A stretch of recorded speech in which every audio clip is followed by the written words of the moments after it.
खुलुमबाय बयनिसिमबो नोंथांमोननि थाखाय माखासे खौरांफोर लानानै फैलायबाय आरो चेनेलाव गोदानब्ला अन्नानै चेनेलखौ साबस्क्राइब खालामनानै लादो बेल आइकनखौ एलाव होनानै ला जाहाथे नोंथांनाव सिगां नटिफिकेसन सहैग्रोयो। दानिया खोनासंलांदो। गिबि खौराङाव दङ देबोरगाव ब्लक बिपिएफ दोलोनि सिङाव थानाय कालुगाव सुबाइजार प्राइमारिनिफ्राय गोदानै सायख'जानाय मासिगिरि सम्पाबति नार्जारिखौ बरायदों। लोगोसे बिटिसि चेयारमेन सम्पाबति नार्जारिजों लोगोसे गासै मेम्बारफोरनोबो एपइन्टमेन्ट राननानै होनाय जादों। बे समाव मासिगिरि सम्पाबति नार्जारिजों लोगोसे मालती रानी नार्जारियाबो बाहागो लादों। नैथि खौराङाव दङ हाउलि राज फुजानि लटारियाव सेथि बान्था रेन्ज रभार डिफेन्डारखौ मोननो हादों कामरुप फुथिमारिनि पुलकेश काकुतिया। थामथि खौराङाव दङ चिरां जिल्ला सामथाइबारिनि राजा लामायाव गिख्रंथाव गारि जाब्रबथाय। गोबारै सालायनाय गारिखौ सामलायनो हायैयाव गारिया लामानिफ्राय गोग्लैलाङो। गारियाव सानै सेंग्रा आरो सासे सिख्ला दंमोन। जाब्रबथायाव रावबो गोब्राब जोखोम जायाखै। जाब्रबथाय जानाय गारिनि सुबुंफोरखौ बेंटल ओनसोलनि होनना मिथिनो मोननाय जादों। ब्रैथि खौराङाव दङ गोजोनथाव खौरां गहपुर ककिला सेन्टारनिफ्राय उदालगुरिसिम थोंजोङै थांनो थाखाय एएसटिसि बास होगोननि खोथा होबाय हान्थामेलानि मन्थ्रि चरण बर' बिथाङा।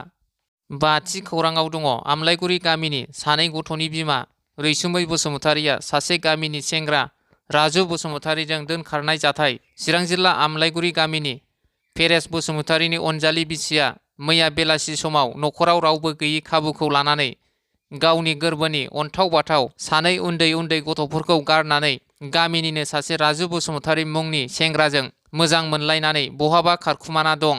गावनि अनजालि बिसि रैसुमै बसुमतारिनि बेबायदि गुबुन सेंग्राजों खारलांनाय जाथायखौ लानानै फिसाय पेरेस बसुमतारिजों लोगोसे गामिनि गागि सुबुंफोरा दुखु मोननाय फोरमायदों आरो थाबैनो न'खर फारसे फैफिननो गोजोनै संसार खुंलांनो थाखाय खौरांनि गेजेरजों खावलायहरदों। न'खरनि आरो गामिनि गागि सुबुंफोरा रैसुमै बसुमतारिनि आरो राजु बसुमतारि सानैखौ बहाबा नुसनबायोब्ला 9101548835 आरो गुबुन मोनसेबाव 6900391129 मबाइल नाम्बारनि गेजेरजों खौरां हरनो खावलायहरदों। द'थि खौराङाव दङ आयेननि बेरेखायै दंफां फालांगि अरुणाचल प्रदेश चांग्लां जिल्लानि सिङाव थानाय नामफाइ ओनसोलनिफ्राय AS01 RC 9605 ट्राक गारिजों आसामनि तिनिसुकिया जानानै बरपेटायाव जेबो थार फोरमानलाइ गैयालासिनो एबा चालान फेल जानायजोंनो खेबसे नङा खेबथाम दंफां फालांगि खालामनो थांनायाव उदालगुरिनि माजबाद हाग्रा बिफाननि मावख'गिरि बिथांमोना उरां राजा लामायाव 16 नभेम्बर 2025 नि फुंबिलिनि 2 रिंगासो समाव हमनो हायो। मिथिनो मोननाय बादिब्ला आयेन बेरेखायै दंफां फालांगि खालामगिरिफोरा गुवाहाटीनि गोविंद सरकारा अरुणाचल प्रदेशनिफ्राय बरपेटायाव जामाल आलीनो दैथायहरदोंमोन।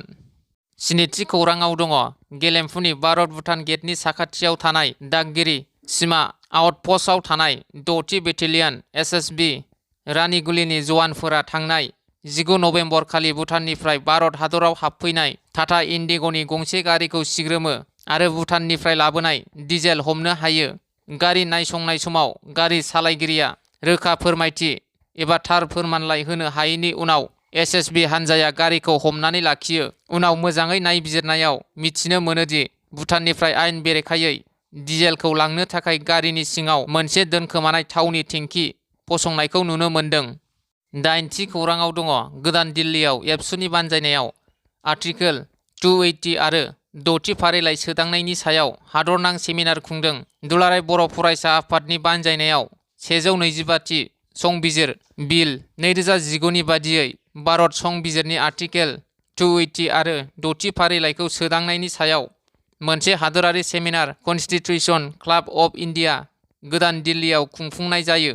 बे सेमिनाराव सा सानजा भारतनि मोन 6थि फारिलाइ ओनसोलफोरनि राङारि फुंखा आरो खुंथायारि गोहोखौ गोख्रों खालामनायजों लोगोसे 27 जानुवारि 2020 आव मुंसाइ होनाय बर' गोजोन गोरोबथाखौ गोख्रै मावफुंनायनि सायाव नोजोर होना गुवारै सावरायनाय जायो। बे सावरायलायनाय हाबाफारियावनो बाहागो लायो बिटिआरनि बारग' CEM प्रमद बर'जों लोगोसे बारग' EM रनजित बसुमतारी, एबसुनि आफादगिरि दिपेन बर' आरो गुबुन गुबुन बिबाननि बिबानगिरिफोरा। 9थि खौराङाव दङ फुंजा बर'नि अनसुलि बिसि फुजा बर'आ गोमानानै दं। न'खरनि सोद्रोमाफोरा थाबैनो फैफिनजानो लुबैदों। चिरां जिल्लानि रुनिकाटा पुलिस थानानि सिङाव थानाय दरगाव गामिनि थागिबि फुंजा बर'नि अनसुलि बिसि फुजा बर' सानसुलि बसुमतारिया अन्थाव बाथाव 4 बोसोर बैसोनि उन्दै फिसाखौ नागारनानै बहाबा गोमानानै दं। थांनाय 12 नभेम्बर अक्ट'निफ्रायनो गुरुबासा बाजाराव फैना फुजा बर'आ न' फारसे गिदिंलांफिनाखै होननानै मिथिनो मोननाय जादों। 10थि खौराङाव दङ मुस्रि निबिर नेसन बरुवाया बजालि जिल्ला पुलिस सुपारिन्टेन्डेन्ट अफ बजालिनि मासियाव जिरायदों। पुलिसनि खसाब गानना एसपिनि मासियाव जिरायनानै मावख'नि पुलिस इन्सपेक्टरजों लोगोसे बयबो निबिर नेसन बरुवाखौ बरायनानै सिनायलायदोंमोन। बेनि उनाव उफ्रा पुलिस सुपारिन्टेन्डेन्ट त्रिनयन बयाना मावख'नि गासैबो मावफारियाफोरखौ बिथांनिसिम सिनायथि होयो आरो मावख'नि गासैबो बिफानफोरखौ दिन्थियो।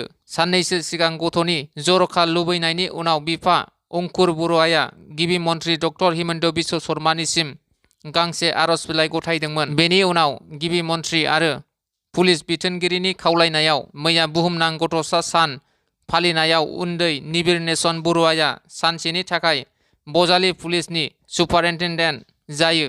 बे हाबाफारिया जोबखांनायनि उनाव बजालि जिल्लानि पुलिस सुपारिन्टेन्डेन्ट आरो उफ्रा पुलिस सुपारिन्टेन्डेन्ट बिथांमोना गाव गावनि बिबुंथिखौ गुवारै फोरमायो।